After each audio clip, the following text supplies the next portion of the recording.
신부가 사라진 그 순간 모두가 멈춰섰는데요. 누군가는 체면을 잃었고 누군가는 오래 숨겨둔 마음을 직면했고 또 다른 누군가는 마침내 사랑이라는 단어의 무게를 배웠습니다. 그날 이후 이 지역의 세상은 조용하지가 않았습니다. 결혼식은 시작도 끝도 없이 허망하게 무너졌습니다. 정보화가 대기실에서 모습을 감췄다는 소식이 퍼지는 데는 몇 분이면 충분했는데요. 하객의 웅성거림, 휴대폰 카메라의 찰칵거림, 억지 미소로 버티던 가족들의 굳은 표정까지 그대로 얼어붙었었습니다. 지역은 그 소동 한복판에서 묘하게 차분했습니다. 차분하다는 말이 스스로도 낯설었는데요. 부끄러움보다 먼저 찾아온 감정은 해방감에 가까웠습니다. 사랑 없이 시작하려던 결혼이 이렇게 막을 내렸다는 사실이 그의 양심 어딘가를 기묘하게 안도시키고 있었거든요. 하지만 집으로 돌아오자마자 그 안도감은 사라졌습니다.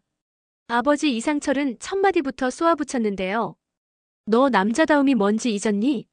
책임은 약속으로 증명하는 거야. 지역은 처음으로 정면으로 맞섰습니다. 아버지가 말하는 책임, 그거 결국 돈과 체면이잖아요. 사랑 없이 시작하는 결혼이 책임이면 거짓말은 의리가 되나요? 이상철은 억울하다는 듯 소리쳤습니다.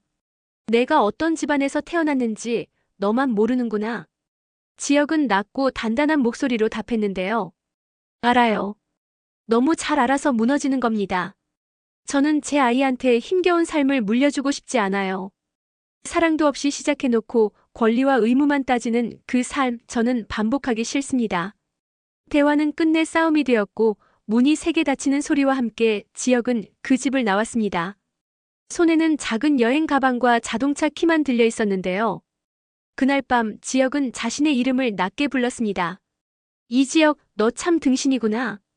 자책이었고 동시에 다짐처럼 들렸습니다. 며칠 뒤 일 때문에 급히 서울에 올라온 지역은 우연처럼, 그러나 운명처럼 지은호를 멀리서 보게 됩니다.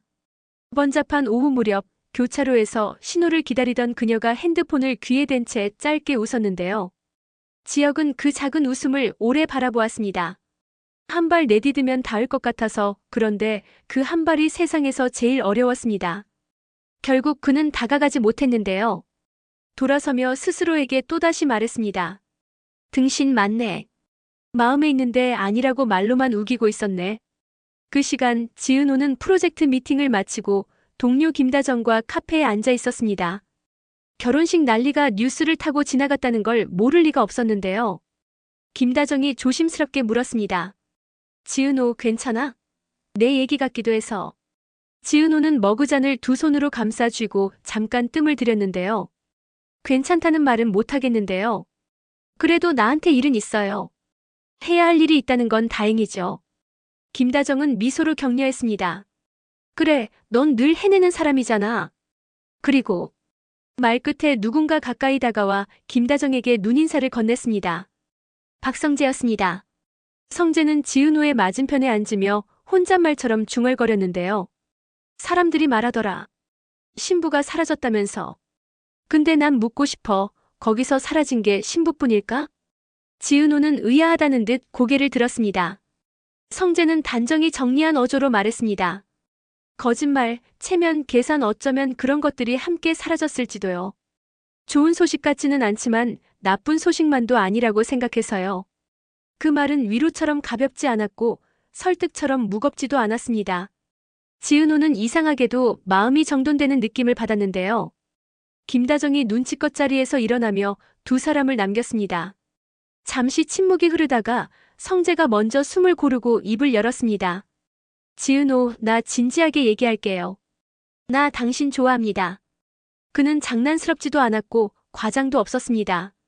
좋아한다는 말은요, 당신이 불편하면 물러서겠다는 뜻은 아닙니다.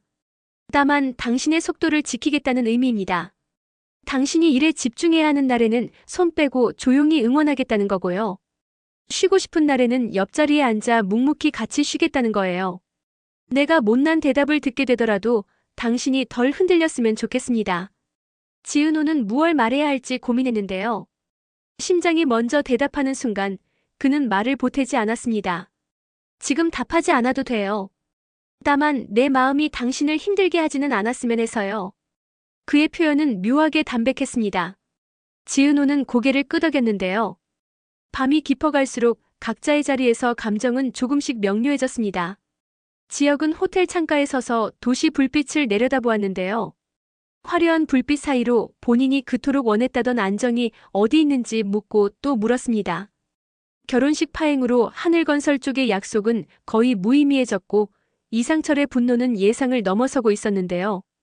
회사를 둘러싼 거래처들이 눈치를 보고 은근한 압박이 들어오기 시작했습니다.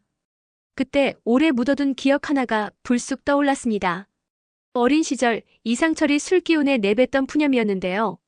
아버지도 아들한테 편한 길을 물려주고 싶었지. 근데 세상이 그러질 않더라. 그 말을 처음 들었을 땐 이해하지 못했습니다. 오늘에서야 이해가 되었는데요. 지역은 낮게 중얼거렸습니다. 그는 핸드폰을 집어들었다 놓고 또 집어들었습니다. 지은호의 이름 위에서 손가락이 망설였는데요. 수십 번 주저한 끝에 짧은 메시지를 보냈습니다. 서울에 왔습니다. 잠깐 10분만 얼굴 볼 수 있을까요? 혹시 불편하면 답장하지 않아도 됩니다. 메시지를 보내고 나서야 가슴이 요동쳤는데요. 그런데 의외로 답장은 오래 걸리지 않았습니다. 10분은 짧네요. 시간을 조금 더 쓰게 될지도 몰라요. 내일 오전 회사 앞 카페에서 뵈어요. 그 한 줄이 심장을 어지럽혔습니다. 설렘과 두려움이 동시에 솟았고 등신이라는 단어가 다시 떠올랐지만 이번에는 자신을 조롱하기보다 제대로 말하자는 각오로 바뀌었습니다. 한편 지은호는 집에 돌아와 김다정과 통화를 이어갔는데요. 다정아, 너 예전에 그랬잖아. 여자는 사랑해주는 사람을 만나야 한다고. 응. 근데 그 문장엔 늘 한 줄이 더 있어야 해. 나도 그 사람을 존중하게 되는 사랑이어야 한다고. 사랑해주는 사람이 무작정 좋은 게 아니야. 내 속도가 무시되고 내 일을 가볍게 여기는 건 사랑이 아니라 집착이거든. 다음 날 약속한 시간보다 10분 먼저 카페에 도착한 지역은 자리에 앉지 못하고 서성거렸습니다. 지은호가 문을 열고 들어왔을 때 그 서성이 멈췄는데요. 그녀는 평범한 셔츠와 슬랙스를 입고 있었고 그 평범함이 이상하게도 그의 호흡을 가다듬어 주었습니다. 첫 마디를 누가 먼저 꺼내냐. 그 작은 전투에서 지역이 먼저 졌습니다. 미안합니다. 짧고 단단했습니다. 변명이나 구차함이 없었는데요. 그는 느리게 말을 이었습니다. 누군가를 사랑하는 마음이 있으면서도 그 마음이 삶을 흔들까봐 겁이 났습니다. 그래서 아닌 척했고 계산하려 했고 결국엔 나 자신을 잃었어요. 그 대가를 치르는 중입니다. 지은. 사과를 받는 입장에서도요. 정리해야 할 게 많아요. 내 마음도 그렇고 내일도 그렇고요. 나는 누군가의 펼쳐진 우산 아래에만 서 있고 싶진 않아요. 내 것도 펴서 같이 서고 싶거든요. 지역은. 그의 눈빛은 간절했지만 조르지 않았습니다. 지은호는 그 간절함을 인정하는 미소를 지었는데요. 카페 밖으로 나와 각자의 방향으로 걷는 동안 두 사람의 마음은 이상하게도 가벼워졌습니다. 어떤 결정도 하지 않았는데도 말이죠. 때로는 지금은 여기까지라는 합의가 다음 걸음을 가능하게 만들기도 하니까요. 그날 오후 성재는 오래 고민한 끝에 지은호에게 다시 문자를 보냈습니다. 오늘 저녁 일 끝나면 잠깐 걸을래요? 대답을 재촉하진 않겠습니다. 다만 내가 혼자라고 느끼지 않게는 해주고 싶어. 지은호는 한참을 망설이다가 답장을 보냈습니다. 저녁 바람이 부는 강변을 두 사람이 나란히 걸었는데요. 성재는 말수가 적었습니다. 대신 걸음이 일정했고 옆자리가 넉넉했습니다. 어느 순간 지은호가 먼저 말을 꺼냈습니다. 사람들이 그러잖아요. 여자는 사랑해주는 사람 만나야 한다고. 성재가 고개를 끄덕였습니다. 같은 밤 지역은 이상철에게 전화를 걸었습니다. 받아주지 않을 거라 생각했는데 의외로 금방 연결되었는데요. 둘의 호흡은 잠시 잔잔했습니다. 먼저 말을 꺼낸 건 지역이었습니다. 아버지, 싸우고 싶지 않습니다. 다만 아버지가 원하는 안정과 제가 원하는 안정이 좀 다른 것 같아요.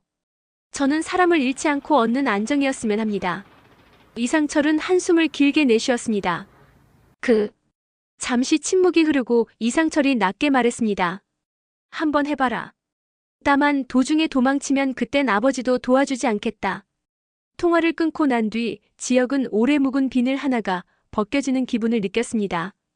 그 다음 순간 그의 화면에 새로운 알림이 떴는데요. 거래처에서 들려온 불미스러운 소식이었습니다.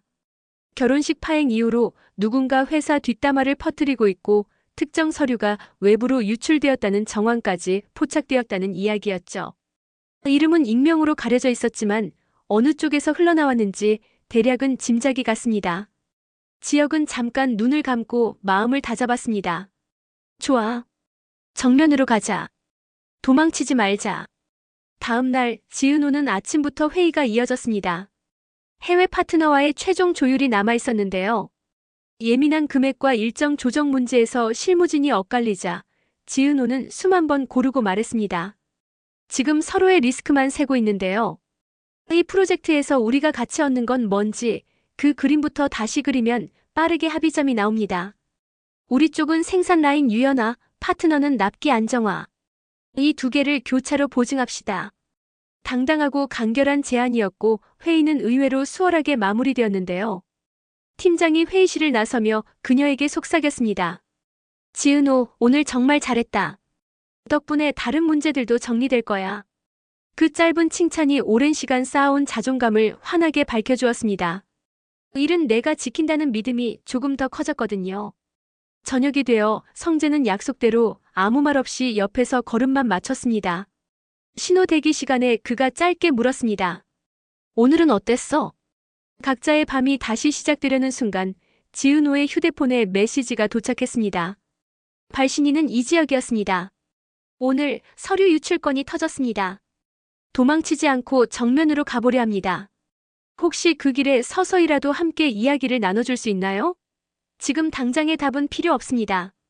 다만 내가 어떤 사람이 되려고 하는지 당신에게 먼저 보여주고 싶습니다. 지은호는 화면을 오래 바라보았습니다. 감정이 복잡했는데요. 과거의 상처, 현재의 안정, 미래의 가능성이 서로를 끌어당기고 밀어냈습니다. 그때 성재가 말했습니다. 답은 천천히 해. 급할 일 아니야. 밤이 더 깊어지고 도시의 불빛이 창 너머로 번지던 시각, 세 사람은 서로 다른 방에서 각자의 결심을 가다듬었습니다. 지혁은 도망치지 않겠다고, 지은호는 나를 놓지 않겠다고, 성재는 기다림도 사랑의 한 방식이 될 수 있다고요.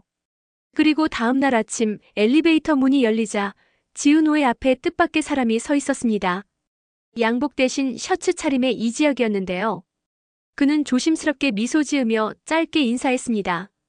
출근길 30초만 같이 타도 될까요? 엘리베이터 문이 닫히는 순간 세상은 잠깐 조용해졌습니다.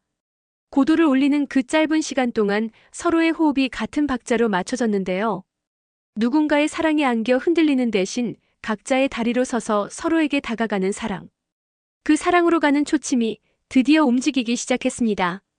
그리고 오늘은 여기까지였는데요. 내일은 조금 더 나아가 볼 생각입니다. 한 줄 의견 질문에 대한 답. 여자는 사랑해주는 사람을 만나야 해라는 말, 어느 정도 맞다고 생각해요. 다만 한 줄을 더 붙이고 싶습니다. 서로 사랑해주는 사이에서 각자가 더 나은 자신이 되게 해주는 사람을 만나야 해요.